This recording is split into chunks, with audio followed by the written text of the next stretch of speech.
Hello all, there's Cecil and I'm back for the, I don't know what, fourth look at the progression systems of The Witcher 2. This one will be a quick, because it's just on the Alchemy progression, so we'll get straight to it.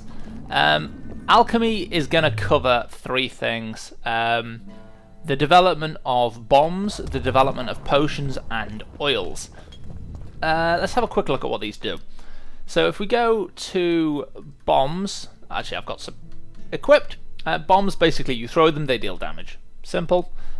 Potions do all sorts. I'll need to get rid of my face. There we go. Potions do all sorts. So some of them increase the chance of your critical effects, you know, like burning, poison and bleeding. Some of them increase your resistances. Some that you see in the dark. Others increase your stamina or vigor regen. Others increase damage. There's ones that increase health regen, ones that increase max health. There are potions for everything. Now, potion development at the start of the game starts out fairly simple. You start the game with a couple of basic potion crafting schematics. Now, crafting potions is very, very similar to crafting gear, if you've seen that video or you've played the game. Essentially, you need a couple of things. You need a schematic, which is the formula, as you can see over here on the left. So if you take something simple like rook, and then you need the materials. Now, the materials come, if you see it over on the right hand side, you can see me flicking through tabs. That is the mats tabs. Obviously, there are crafting components and alchemy components all fall into categories. So here we can see the Vitrol tab. Necker eyes and necker teeth both contain Vitrol. So anything which requires Vitrol to be made can use either necker eyes or necker teeth. You can see here that in the rook potion at the very bottom slot, I currently have a plant. If I click on that plant, I can swap it out for the necker teeth or the necker eyes. So it nicely categorizes items, alchemy items, into these, and it automatically switches up to use the, I guess, the least useful one as per the game settings for your crafting right at the start. So it'll use plant parts before animal parts, because animal parts can also be used for crafting, and it seems to use the cheapest ones first. And this is quite nice. But in terms of progression, what we get is really two things: the acquisition of new schematics. Now, at the start of the game, you start off with very simple but singular schematics. Things like Rook. Rook we've just seen. What Rook does is give you 10% damage increase. It's a fairly basic potion. But later on in the game, you start to have the ability to acquire things like Thunderbolt. And here we have Thunderbolt. Now, Thunderbolt is essentially an enhanced Rook. However, it's a double-edged sword. It gives you a way bigger damage increase at a negative. So there is also a side effect. In this case, you lose half of your max health, half of your stamina regen, and half of your health regen. Obviously, that's probably not worth it. Obviously, it's probably not worth it. So these are designed for people who are investing heavily in the alchemy tree. Now, let me explain why this is. Advanced potions come in at about the mid game. You can find a couple in the tier 1 zone and a load of them in the tier 2 zone. If I go to the character tree here and into the alchemy tab, you can see this here. Catalyst? I don't know, can't say that word. Never mind, can't read that word. Catalysis? Yeah, I might be right. What this basically does is increase the positive bonuses of potions and reduce the negatives, and by a substantial amount. This goes on tier 1 from plus 15 and minus 30 to plus 35 and minus 80.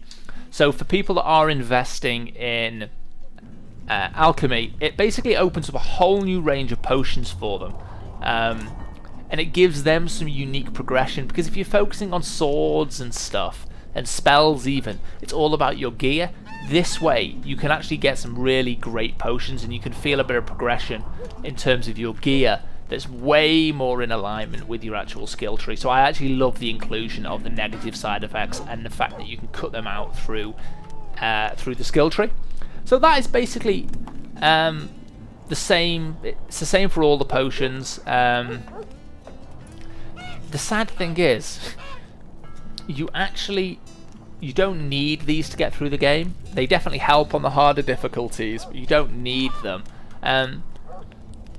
It's a bit too simple for my liking. I guess it's a short game, but for example, brown oil, you start the game with the schematic for brown oil, which increases bleeding. There is no enhanced brown oil for people that really like it and want to bleed their enemies to death and specialise that way. So that's a bit of a shame, something that The Witcher 3 definitely remedied. Again, it's a game 4 times the length of this one, so maybe it was necessary. I would argue it definitely was. So that's what you've got for potions. Bombs and oils are way, way simpler. Obviously, brown oil I just talked about there is actually an oil. These are literally just a case of acquiring new schematics and then purchasing them. As you get through the game, you find more and more interesting bombs. You start off with... where's the most basic one? I can't see it. It's around somewhere. And she doesn't even sell them, that's why. But yeah, you start off with very, very basic bombs. Just do a little bit of damage, maybe some that set people on fire. And as you go deeper and deeper into the game, you get ones with more interesting effects, like stuns and enhanced stuns and greater area stuns and poisoning and this sort of thing, which can be used for obviously setting up enemies and setting up gas clouds and blocking off areas, which is really useful on the harder difficulties. So higher skill level and higher efficacy bombs and oils definitely become available later in the game, and I like this because it just supports the alchemy skill development.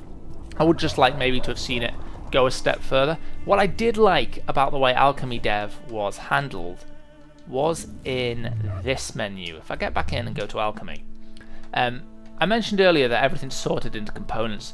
The further to the right we go, the rarer they get. And what the game did a damn good, or particularly this red one here, Fulgur? I don't know. This is quite tough to get hold of, particularly in the early game.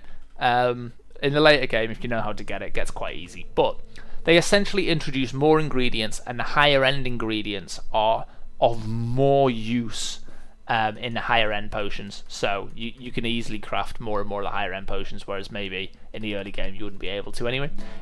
And that's it. Alchemy is dead simple in The Witcher 2. Even simpler than Dragon Age, despite the fact that, you know, alchemy is supposed to be a bigger part of the game. I definitely think they made some great strides in The Witcher 3 in this regard with the way the bombs and potions develop. I'd just like to maybe see it improved even further, but we'll come to The Witcher 3 when we get to that in a couple of weeks' time, probably. That's it for Alchemy. One final video is going to be on progression relativity. Link will be here, sub link will be there, when they're ready. Take it easy, happy gaming!